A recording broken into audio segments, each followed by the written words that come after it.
म्हणजे तो आम्ही सीन करत होतो ज्यात भैरवी माई निखारा हातावर ठेवते. तर तेव्हा सगळ्यांनी टाळा वाजवल्या होत्या त्या सीन मध्ये, कारण त्यांना वाटलं खरोखर निखारा ठेवलाय.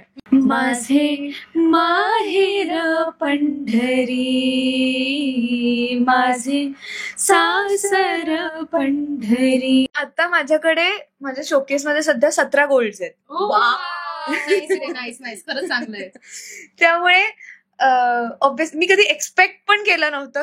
नमस्कार मंडळी, मी श्रावणी विलास लकेश्री तुमचं मराठी मनोरंजन विश्वमध्ये स्वागत करते. मी आज आले सावळ्याचे जणू सावलीच्या सेटवरती आणि आता आपण सावली आणि तारासोबत गप्पा मारणार आहोत. आपण ऍक्च्युली त्यांच्या मेकअप रूमच्या बाहेर आहोत. चला बघूयात आता काय करतायत. सावली, आम्ही येऊ का? ओके, तर आम्ही आलो आहोत सावली आणि ताराच्या मेकअप रूम मध्ये. तुम्हाला जरा शॉक बसेल की असं कसं ह्या दोघी एकत्र मेकअप करतायत, पण ठीक आहे. हॅलो, कशा आहात? मस्त. How you? मस्त. काय झालंय मेकअप म्हणजे फायनली ऍक्च्युली इतक्या बिझी आहेत बिचाऱ्या दोघी जणी की मी किती वाजता 2 वाजता आली असेल. 2 वाजल्यापासून फायनली भेटले असं झालंय मला. आता मेकअप झाला सीन झाले 3 आणि आता आम्ही टचअप करतोय नेक्स्ट सीन साठी. मी सांगायला मला खरंच आवडेल की बिचाऱ्या सावलीला खूप वेळ लागतो तयार व्हायला, कारण तिला खरंच वेळ लागतो आणि तिची मेहनत बघून असं मला वाटलं माझ्यामध्ये एवढे पेशन्स नाही आहेत. मी 2 तास बसले, आता होईल, पण बिचारीला खरंच मी बसली त्याचं नाही, मला प्राऊड फील होतंय की तू इतकं पेशन्स इकडे बसली आहेस. कळतंय तुला? कधी कधी असं होतं ना की आपण म्हणजे प्रत्येक दिवस सेम नसतो ना, आपण प्रत्येक वेळेस रोज हॅपी मूड मध्ये नसतो, बऱ्याचदा वेगळा मूड असतो. आणि माझा मेकअप इज नॉट लाईक की म्हणजे असं नॉर्मली असं ते प्रॉपर असं थप थप थप थप असं करतात आणि त्या बॉडीला तर असं घासत असतात पूर्ण.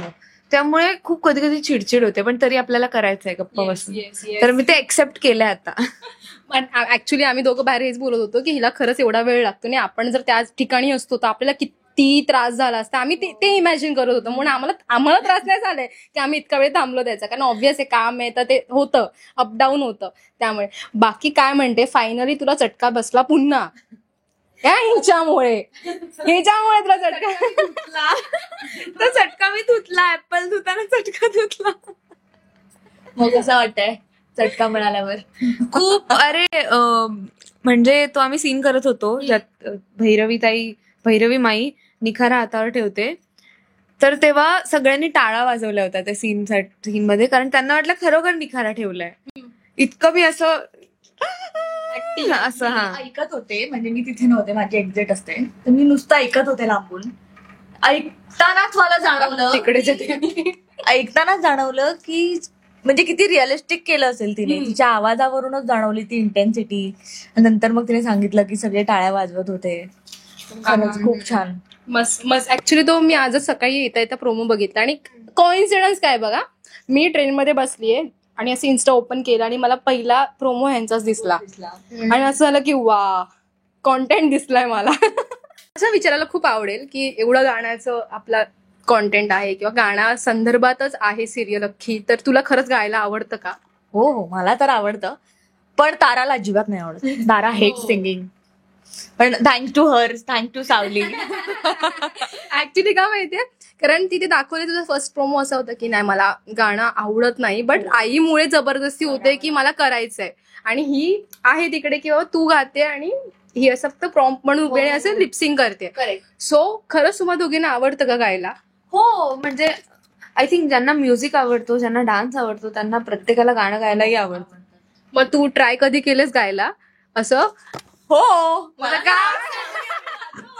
आता मी माझा स्पीकर तुम्ही आलात म्हणून बंद केलाय, नाहीतर कॉपीराईट्स लागतील गाण्याचे. मी आल्यापासून बघते की तिने ब्लूटूथ स्पीकरवरती काही ना काही सुरू आहे आणि असं झालं की काय माहोलच वेग. आमचा सकाळी 6:30चा कॉल टाइम असला तरी आम्ही गाणी गात असतो, नाचत असतो. ही एनर्जी आहे या रूमची. हो ना. मग आता मला एक छानसं काहीतरी गाऊन दाखवाल का एकत्र? Please let's sing some different from. Okay, not from my serious. We can sing a title गाणं. हा, माझे माहेर. रेडी? येस. 1, 2, 3. माझे माहेर पंढरी, माझे सासर पंढरी, रखुमाई होनिया, रखुमाई होनिया, मन उभे विठेवरी, माझे माहेर पंढरी, माझे सासर Pandhari. And the last line, सावळ्याची 5, 6, 7 गो.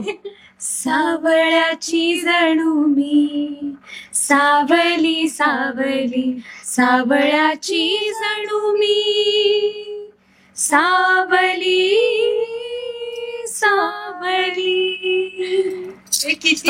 किती छान गाता ग तुम्ही, लिटरली सिरियसली मला एक्सपेक्ट नव्हतं एवढ्या सुंदर गात असाल.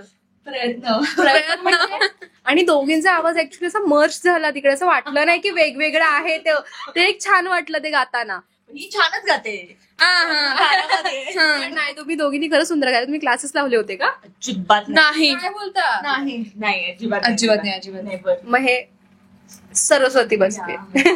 एक कलाकार म्हणून थोडंफार एक हा, म्हणजे मला असं वाटतं की प्रत्येक ऍक्टरला डान्स गाणं हे बेसिक आहे, हे आलंच पाहिजे. म्हणजे ऍक्टरचं ते असतात ना की पिच वोकल कॉर्ड्स वगैरे, तर करेक्ट, तो वो उतना आना ही चाहिए. बरोबर आहे. म्हणजे ऍक्च्युली काय होतं की ऍक्टर्स म्हटलं की ते स्वतःचा एक कम्फर्ट झोन बघतात की नाही मला हेच जमतं, मी आता हेच करणार. तर ते ऐकायला छान वाटतं की नाही सगळं आलं पाहिजे, हे काहीतरी वेगळं ऐकायला येतं. आणि ऍक्टर्स हे टाईपकास्ट होऊन जातात की नाही आम्हाला ना आता हेच करायचंय, ते स्वतःकडून पण आणि ऑडियन्स कडून, की आता मला हिला रडताना असं बघायला म्हणजे लोकांना आपण आवडतोय तर आपण तेच करू असं पण असतं. करेक्ट असतं करेक्ट. सो ते वेगळं मजा जेव्हा येते की काहीतरी वेगळं करायला मिळतं कॅरेक्टर. त्यामुळे मी तुझं आता रिसेंटली बघितलं की तू प्रचंड मल्टीटास्किंग आहेस. सो ते, आणि एका इंटरव्ह्यू मध्ये तू हे पण म्हणाली होतीस की तू आय गेस हे काय शिकत होतीस रिसेंटली, अरे कराटे. हा कराटे शिकत होतीस ना. सो ते लहानपणापासून आहे की फक्त तू अचानक आवड म्हणून, की आई वडिलांनी सांगितलं की मला कराटे शिकायचे?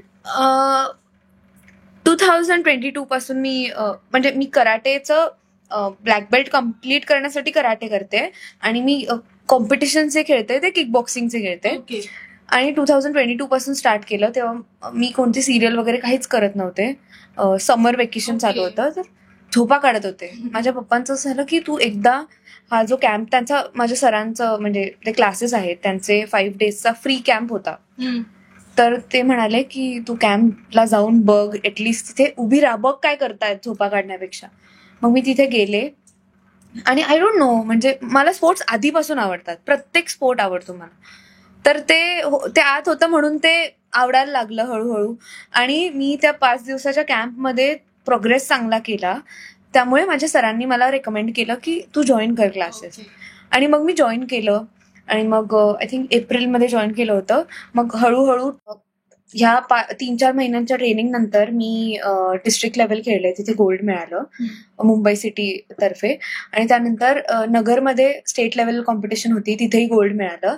आणि त्यानंतर चेन्नईला ऑगस्ट 2022 मध्ये ही किक बॉक्सिंगची सिनियर किक बॉक्सिंगची कॉम्पिटिशन होती, नॅशनल्स, तेव्हाही गोल्ड मिळाले. म्हणजे हे पूर्ण फक्त सोनं घेऊन फिरत असते. आणि आता माझ्याकडे माझ्या शोकेसमध्ये सध्या 17 गोल्ड्स आहेत. खरंच चांगलंय.